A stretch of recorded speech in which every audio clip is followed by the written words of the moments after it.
Udabizi Gipuzkoako aisialdi eskaintza biltzen duen datu basea da. Gipuzkoa.eus/gazteria webgunean sartuz edo interneteko bilatzailean zuzenean udabizi hitza sartuz iritsiko zara bertara.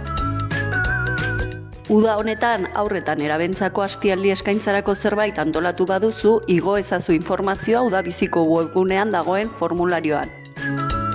Orain gainera, erantzukizun adierazpen bat igo behar duzue, sinatuta. Horretarako formularioan dagoen eredua jaitsi, irakurri, sinatu eta berriro igo behar duzue. Laster izango duzu informazio guztia argitaratuta.